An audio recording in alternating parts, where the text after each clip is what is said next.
Now it's my pleasure to introduce Ian Lee. Ian is a PhD student under my supervision at the University of Waterloo. He's going to talk about restarts and SAT solvers. Ian, the floor is yours. Thank you, Ian. Thank you. Thank you everyone for coming to the talk. So the work I'm going to present is a joint work of myself and Noah Fleming, Mark Vinios, Tony Pitasi, and Vijay Ganesh. So during previous talks from this program, the restart problem has been mentioned several times, and it's a quite big open problem in the research of SAT. So before we go into the details of restarts, let's look at why do we care about the restart problem in the first place. So from the empirical perspective, right, we simply know solvers with restarts outperform solvers without restarts. Like an analogy is like adding closed learning to a DPL solver, right? The gain is massive. And another reason is restart is a quite natural heuristic or choice to consider when you're working with a search procedure, right? The intuition is if your search procedure kind of gets unlucky and go into a bad, quote unquote, bad part of the search space, you would like the procedure to restart and then try somewhere else and potentially you can get lucky. And from a theoretical perspective, right, I'm going to refer to this in famous results again. So it's proven that CDCL with non-deterministic branching and restarts is P equivalent to general resolution. However, this theorem kind of relies on having restart being one of these assumptions, and it's unclear if you take out restarts, the equivalent still holds. And this result is important because with this result we can go back and open our proof complexity toolbox and then start lifting results to solvers. And another thing is, if you happen to work on the restart problem before, I think you agree with me that the restart problem is super interesting to work with. So why not? So talking about like the history of restart a bit, right? So restart have been studied extensively in the broad research area of search and optimization problems, where the idea is to use restart to escape local minima or maxima.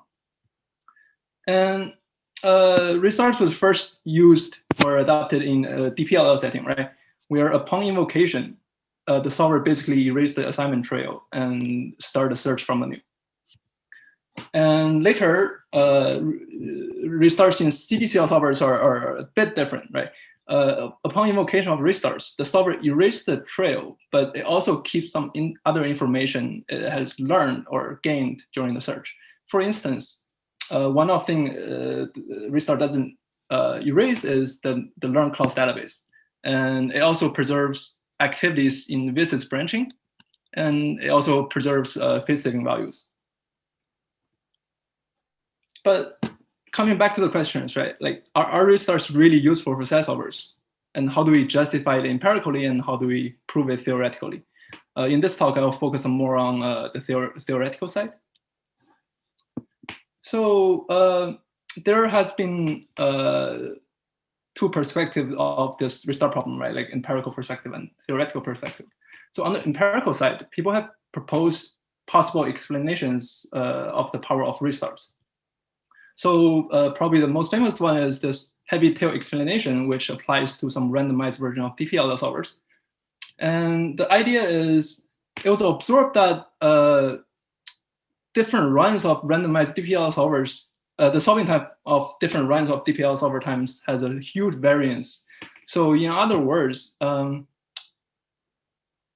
chances are if you just run the solver multiple times, one of the run will give you a really short proof, or can find a satisfying assignment really quickly.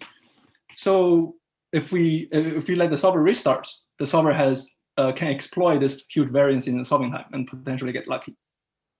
But this explanation doesn't really live to a CDCL setting perfectly, because there are a variety of reasons, but I'll mention two reasons here. First reason is the model being considered here is a randomized model, while CDCL solvers are usually more complicated in the sense that, for example, we are working with locality-based CDCL solvers, which means the choice variable being branched on are not completely like randomized, like in this setting. And another reason is, perhaps the more important reason, is that CDCL solvers have closed learning, and more importantly, these clauses are not removed across restart boundary, right? In the DPLL setting, once you restart, I'm literally starting the search from scratch, right? I'm looking at the original formula and then do reasoning. But in the CDCL setting, once you restart, you're essentially working with a new formula. And another explanation is this restart's compact assignment trail, right?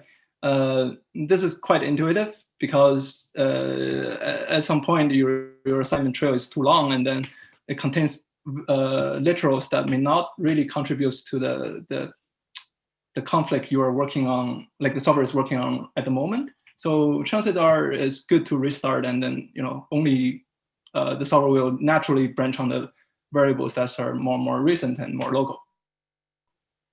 And this hypothesis was later verified by one of our paper, which exploits this observation and then proposed a machine learning-based restart policy. And on the theoretical side, it's quite a common approach to model solvers without restart as a proof system. And then by establishing like the existence of a candidate class that could potentially separate out this exponentially separates out this proof system and general resolution, one can prove whether restart can give you exponential power. But however, the final answer of whether restart is really needed is still open. But a common consensus among the community is that CDCL solvers without restarts are weaker than general resolution or the solver with restarts. So as we were working on this problem for a while, we started to realize the restart problem is actually quite subtle, and allowed me to explain that. So if you look into inside the set solver, right, and you unpack it and look into each of the components, there is actually a collection of components, right? So for example, you have variable selection, you have value selection, you have conflict analysis, you have backjumping, you have clause deletion, restarts, and possibly a few more, like for example, how variables are propagated due to like too much literal or something else. And the idea is that each of these components can be implemented, or there can be like different heuristics you can choose to put in which components, right? For example, for variable selection function, you can say, my solver branched non-deterministically, which is a fair assumption. Or I can assume my solver branches purely random, right? Or I can even weaken it to say the solver has to branch according to a predetermined static ordering. And for conflict analysis, we can have first UIP, we can have decision learning scheme, we can have second UIP, we can have third UIP, right?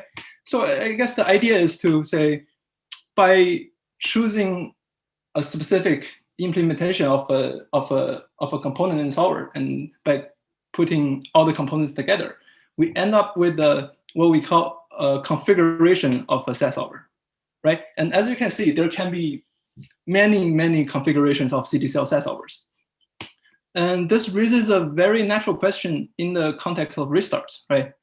That is, does there exist a configuration such that restart add exponential power, while in the same time there exists some other configuration where restarts doesn't add any power? And the answer turns out to be yes. We were able to show that in our SET 2020 paper, we were able to establish 4 separation and 2 equivalence theorems between solvers with and without restarts. And in this talk, I'll briefly discuss 2 of the more important separation results we got in the paper. So the first one is we separated out drunk CDCL with and without, essentially separated out drunk CDCL with and without restarts. This model is inspired by the drunk DPLL model by Alec Noich et al. And I guess the only modification is that we are adding clause learning to lift DPLL to CDCL. And just to talk about the model a bit, by drunk CDCL, we mean the solver with backtracking and non-deterministic variable selection, but random value selection and clause learning. So on the high level, this solver it's smart enough to know what variables to branch on, and it has the choice to do so. But what it doesn't have control is what kind of polarity are assigned to these variables. And this is exactly the property we exploit to prove the separation. So what we proved that for a class of satisfiable formula, which we call a ladder formula, drunk CDCL without restarts takes exponential time, while drunk CDCL with restarts takes polynomial time. And this is with high probability, because we're dealing with some random model here. And the second result is based on what Mark just presented. It's for a model of CDCL with visits branching. So we considered of CDCL with back jumping and visits variable selection and phase saving value selection. And we proved that for unsatisfiable formula, which is based on the pitfall formula Mark just presented, we show that CDCL solvers with visits without restarts takes exponential time, while CDCL with visits and restarts takes polynomial time, again, with high probability. Before I go into the more of the detail of this discussion, I want to just stay on a high level and talk about, how is our approach differ from the previous approach. So it's mainly different from two perspectives, right? From previous approaches, set solvers are usually modeled as proof systems, right? And then we are implicitly dealing with unsatisfiable formulas and then talking about proof size lower bound or upper bounds with them. And in our setting, we are also considering satisfiable formulas, because restart can have different impact, in these two contexts. And then even though they're related, we may end up getting different insights in both domains. And another difference is, again, when you're considering a proof system, right, you're implicitly assuming some non-determinism within the system, right? But in our approach, we are studying a more fine grain of configurations of set solvers, and where we weaken certain heuristics from being non-deterministic to some weaker version. So why do we consider weakened heuristic in the first place, right? Because the subtlety we absorbed from for restarts. So there seems to be a very subtle interplay between solver heuristics and the power of restarts. The power of restarts seems to only become more apparent when certain heuristics are weaker than non-deterministic. So I'll now present kind of like a high-level proof methodology. And as you can see, I stole this picture from Mark. I'll explain our lower bound, upper bound argument on a very high level. So just to describe this pitfall, right, so I guess there's also a story here. So we first, as we were working on the restart problem, right, we first developed this ladder formula, which we were trying to show the separation in a satisfiable setting. And then Vijay attended one of Mark's talk on this pitfall formulas, and he realized there's something in common, right? So we started collaborating, and then it seems like we can generalize the formulas we constructed in both cases, and then kind of think about it on a high level in the sense of this easy trap and hard construction. So the pitfall formulas have three components to it. A hard formula, which we know have known lower bounds for resolution, and for trap, and there's also a trap part, which kind of tricks the solver in focusing on the hard formula. And then there's an easy formula. And in our case, for separating restarts, we are using a small backdoor for the easy formula. And more specifically, we are using weak backdoor in the satisfiable case and strong backdoor for the unsatisfiable case. And just to remind everyone what backdoor means, so a weak backdoor is defined for satisfiable formulas. It's a set of variables where there exists assignment to the weak backdoor variable, and if you set the variables accordingly, the remaining formula becomes trivial to solve. So in other words, if you can somehow argue a solver can assign these variables correctly, then you can easily find a satisfying assignment. And the strong backdoor is defined for unsatisfiable formulas, where definition is under every assignment to the strong backdoor variables, the underlying formula becomes easy to solve. So in other words, if you keep querying on the strong backdoor variables, you can prove the formula, and you have a small strong backdoor, you can prove the formula easily. So the lower bound argument for our restart separations kind of works like this. We want to argue without restarts, with high probability, the solver will fall into the trap and needs to refill the hard formula before escaping. And this is similar to what Mark was saying. And in the upper bound setting, essentially we want to say the solver with restarts can exploit the small backdoor. And for strong backdoor is about finding the backdoor variable to start with, and then to branch out. And for the weak backdoor setting, it's about finding the desired assignment to the weak backdoor variable such that the remaining formula is easy to solve. And just to go into a little bit of more detail into this, these two results. So for the drunk CDCL separation, we are considering backtracking, which undo the most recent decision level upon learning a conflict, and non-deterministic variable selection and randomized value selection. And the latter formula is a satisfiable formula, which contains a log-n size weak backdoor. And all but one assignment to the weak backdoor variables implies getting trapped, which in our case, we make the formula implies Satan. And in the no restart case, it's kind of hard since we're since the drunk solver doesn't have doesn't get to choose what values are assigned to the variables. So it's very likely that even if the solver focuses on the weak backdoor variables, it won't be able to assign them to the desired assignment, right? So the argument will say, without restarts, it's hard to branch on assign the variables to their desired polarity and with high probability, and thus implies a hard formula to solve. And for restarts, we would like to argue the solver can keep querying the backdoor variables until they assign them correctly. And if they're not assigned correctly, just simply restart. And because the solver has non-deterministic variable selection, it can just keep branching on these backdoor variables until it finds the desired assignment.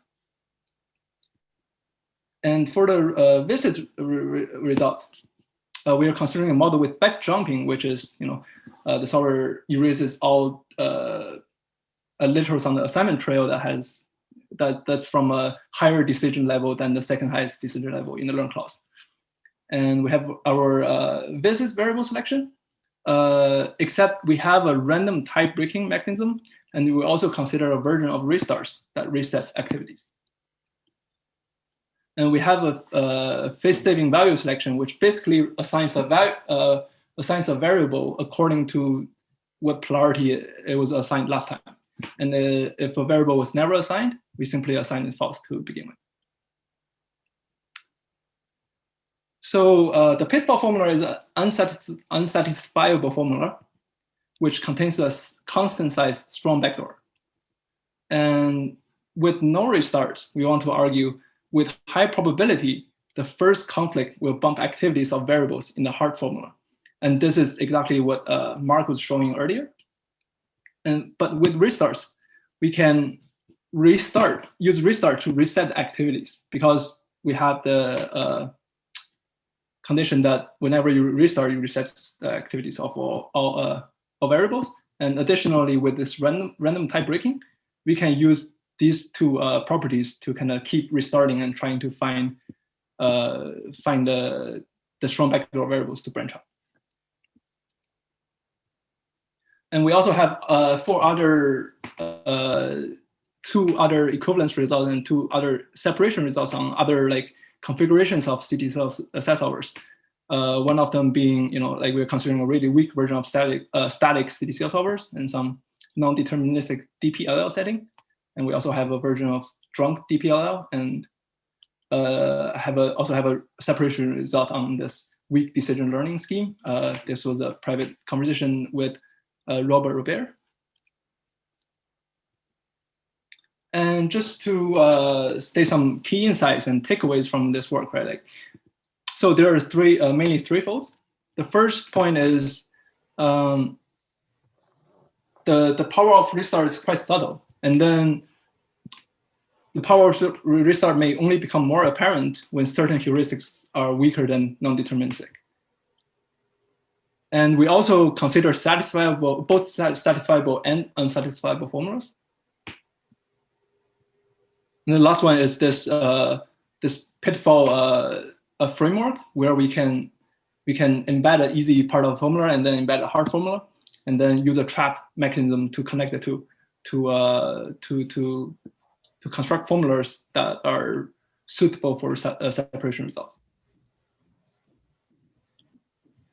And just some open questions. Of course, the big question still remains whether CDCL solvers without restarts is P equivalent to general resolution still remains open. And another question I would like to bring up is this is the difference between backtracking and backjumping, right? So backtracking, if a solver only backtracks, then it's clearly a solver without restarts. But backjumping are sometimes referred to as a mini restart, right? But it is never really formally studied.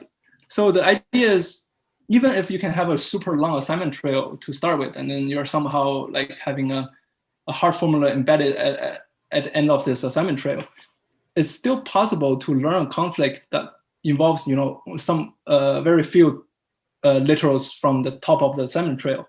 And by backjumping, you have the options to, backjump all the way up to somewhere near the root of your tree. So this is a quite powerful thing you can do, right? But this is still not as powerful as restarts, because you can never backjump the first literal you branched on, unless you prove the whole formula is unsatisfiable, right? So I think formalizing and understanding the difference between backtracking and backjumping in the middle and restarts can be a quite productive direction to think about. And this concludes my talk. Thank you very much. Thank you, Ian, for a fantastic talk. Thank you so much. Questions, please. Okay. So I had one question, Ian, about your thoughts about use of restarts from a proof size versus proof search perspective. Do you have any ideas there, or any initial thoughts? Right. So it's tricky, like what you are really comparing with, right? So like if you want to think about restarts from an automatability point of view, right?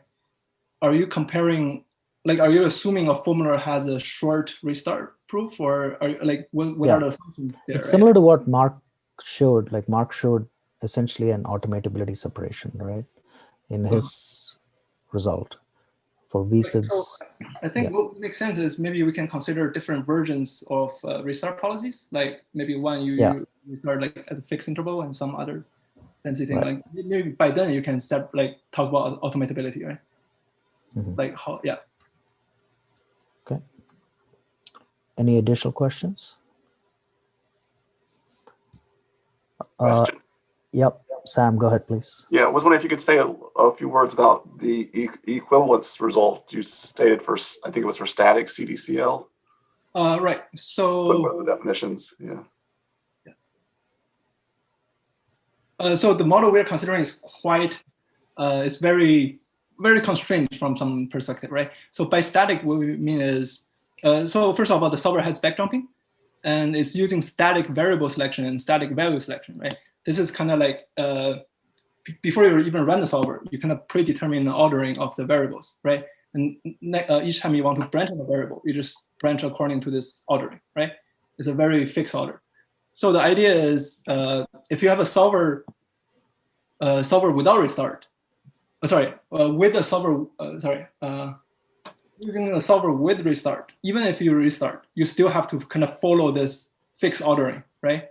And then you are basically reconstructing the trail to the point where before you call the restart on a high level. So yeah, does that answer the question? Or? Yeah. Yes. Thank you. Thank you. All right. Thank you all the speakers for a fantastic talk. Thank you, Paul, Mark, Noah, and Ian. And we'll meet tomorrow, I guess, same time. Thank you, everybody. Bye-bye.